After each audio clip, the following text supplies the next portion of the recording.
పంచాక్షరి రావడం వెళ్ళడం నువ్వు చూసావుగా. పంచాక్షరి ఎప్పుడో చచ్చిందిగా. చచ్చింది ఎలా వస్తుంది? పంచాక్షరి చనిపోయింది, కానీ ఆ దేవత మీద భక్తితో పంచాక్షరి ఆత్మ గుడిని, గుడిలోని నిధిని కాపాడు. దాని కారణంగా నువ్వు నిధిని తావలేకపోతున్నావు. గుడి చుట్టూ తిరుగుతున్న పంచాక్షరి ఆత్మని మనం గుడిలోనే భూస్థాపితం చెయ్యాలి.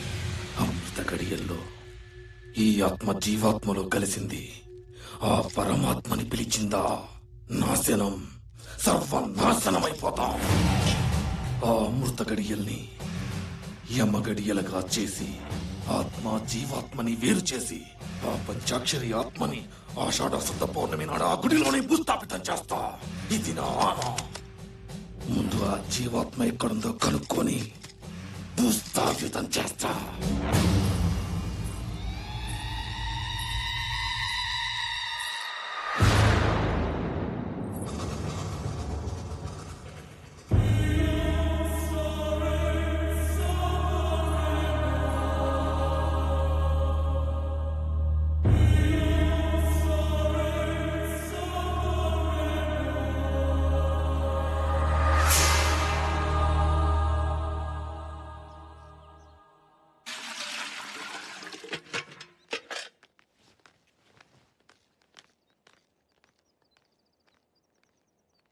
ఓ చిన్న సలహా అడుగుదామని వచ్చాం.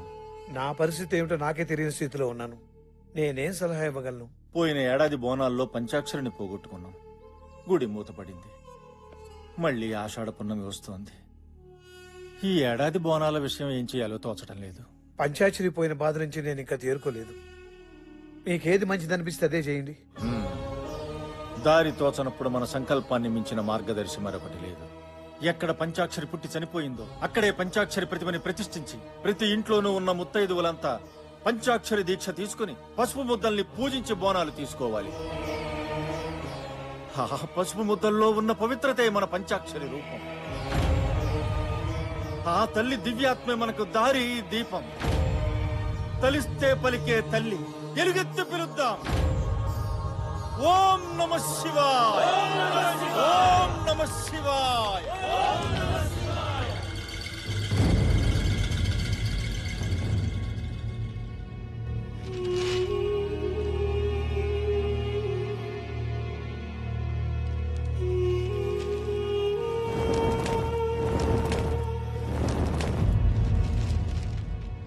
బాబు శ్రీరామ్, ఏంటి మావయ్య? హనీని తీసుకెళ్లి రేపు మా అన్నయ్య ఇంటి దగ్గర దిగబెట్టరా. ఏమైంది మావయ్య? ఎల్లుండి ఆషాఢ పౌర్ణమి. పోయిన బోనాలకు నా పంచాక్షరిని పోగొట్టుకున్నాను. ఈసారి ఈ బోనాలకు మన ఇంట్లో ఏం జరుగుతుందని భయంగా ఉందయ్యా. నానా, మమ్మీకి ఇంకో ఐస్ క్రీమ్ కొందాం. అలాగే. పాపా, మీ అమ్మ ఎక్కడుందమ్మా? మా ఇంట్లోనే. మీ ఇంట్లో ఉందా? రేయ్, ఆగరా.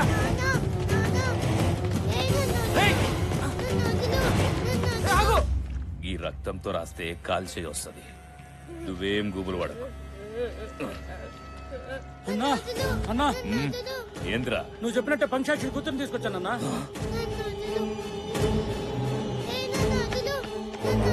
ఎందుకు నా కూతురు ఎత్తుకొచ్చా? నాకు నిజం చెప్పరా. నీ ఇంట్లో ఉన్న ఆ పిల్లెవరో నాకు తెలియాలి. చనిపోయిన నా భార్య గురించి అడగడానికి నువ్వెవర్రా? నీ పెళ్ళాన్ని చంపింది నేనేరా. ఆత్మ జీవాత్మ ఉన్నాయన్నది ఎంత నిజమో, రూపాన్ని పోలిన రూపం ఉండటం కూడా అంతే నిజం. పంచాక్షరి ఆత్మని రప్పిస్తా, అదే రూపంలో ఉన్న జీవాత్మని రప్పిస్తా.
त्रिलोचनाय हस्ताङ्गरागाय महेश्वराय नित्याय शुद्धाय दिगम्बराय तस्मै नकाराय नमः शिवाय मन्दाकिनी सलिल चन्दनच्युताय नन्दीश्वर प्रमथनाथ महेश्वराय मन्दार मुख्य बहुपुष्प सुपूजिताय तस्मै मकाराहिताय नमः शिवाय शिवाय गौरी वदनारविन्द सूर्याय दक्षाध्वरनाशनाय श्रीनीलकण्ठाय वृषध्वजाय तस्मै शिकाराय नमः शिवाय वसिष्ठकुम्भोद्भव गौतमादि मुनीन्द्रदेव च शेखराय चन्द्रार्क वैश्वानरलोचनाय तस्मै वकाराय नमः शिवाय यक्षस्वरूपाय जटाधराय पिनाकहस्ताय सनातनाय दिव्याय देवाय दिगम्बराय तस्मै यकाराय नमः शिवाय బయట జరుగుతున్నదా నాకు शिव सन्निधौ शिवलोकमवाप्नोति शिवेन सह मोदते पंचाक्षरी अम्म पंचाक्षरी पंचाक्षरी अम्म पंचाक्षरी पंचाक्षरी अम्म पंचाक्षरी पंचाक्षरी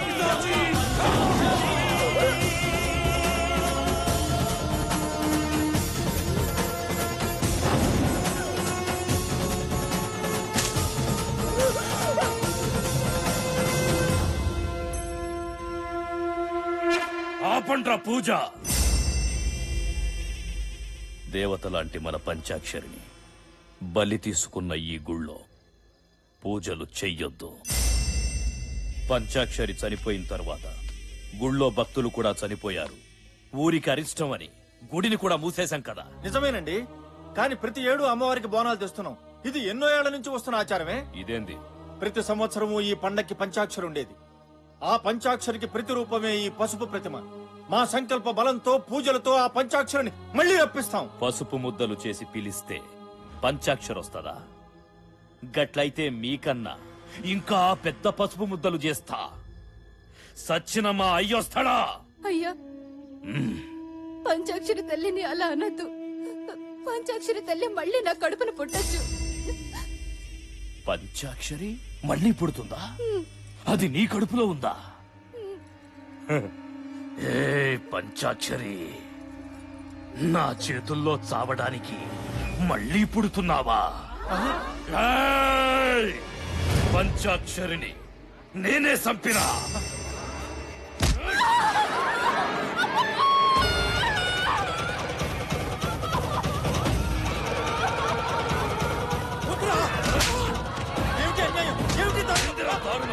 నా గడ్డొస్తే ఎవరిని వదలా.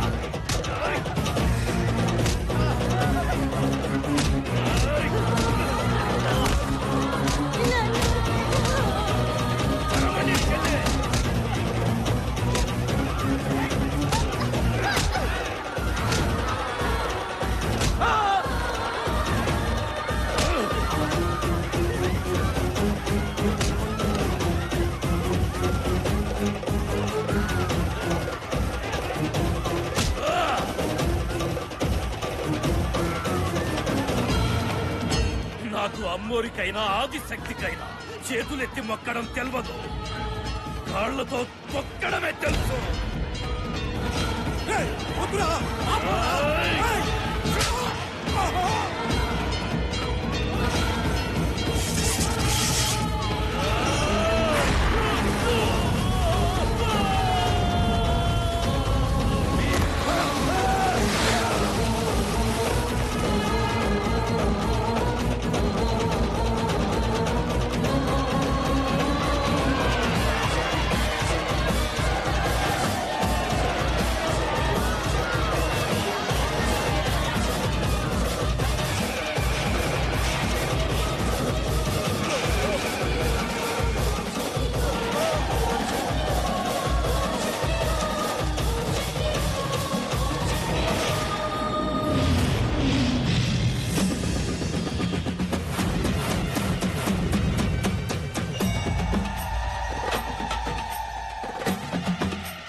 అన్నా